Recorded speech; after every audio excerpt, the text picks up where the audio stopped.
The town did have the big lake at the end of Front Street, but the big lake was vast and crowded with fishing boats and freighters and steamers and ferries and tugs going in and out of the harbor. Blue Lake was quiet, but for the bustlings of ducks and raccoons, and we didn't have to see anyone we didn't want to see, except for Aunt Phyllis, who came by whenever she was in the mood to make trouble. I hadn't been inside their room in a long while. The floor was crusted with mud he'd tracked in. A crumbled leaf lay dead on his pillow.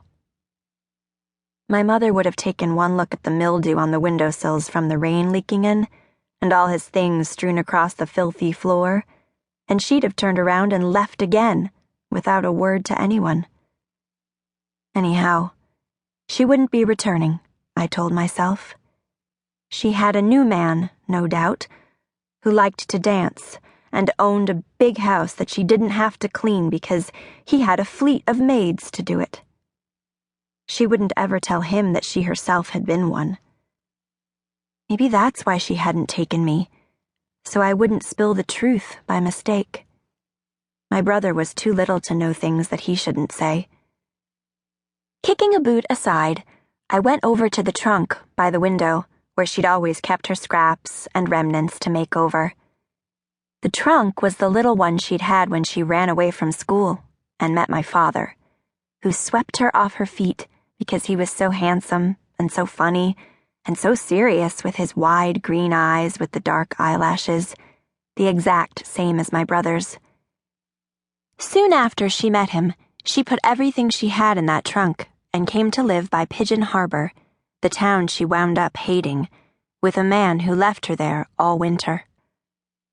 Once the cherry trees began to bear, he always told her, he wouldn't have to cook for loggers. He was the best camp cook in the state and got good pay, and his cherries would taste like wine and honey.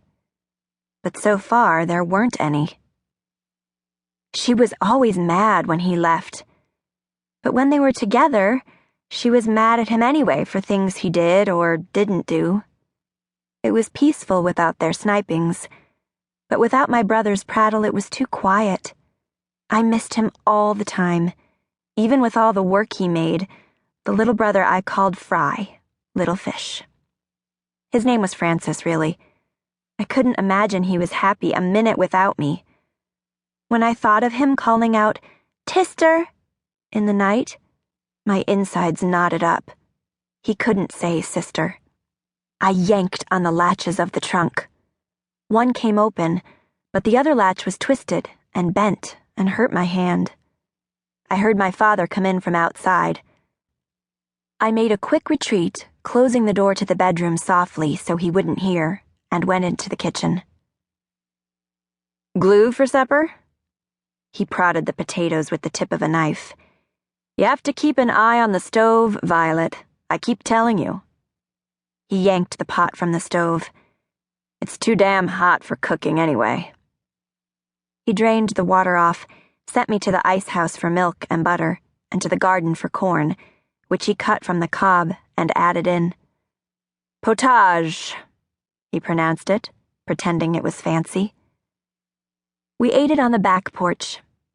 Blue Lake was asleep and there wasn't any breeze, so it was just as hot outside as in. "Those summer people won't like this heat," he said. The summer people were preachers from Chicago who'd bought up the strip of woods between us and Blue Lake. Even Aunt Phyllis didn't know when they were expected. "Are they here?" I said. "You'll know when they're here," he said, quacking their hymns day and night, building cathedrals all along the beach, teaching Bible verses to the heathen raccoons. He wasn't in favor of churches. Churches made a mockery of God, he said, and he hated summer people because they all were rich.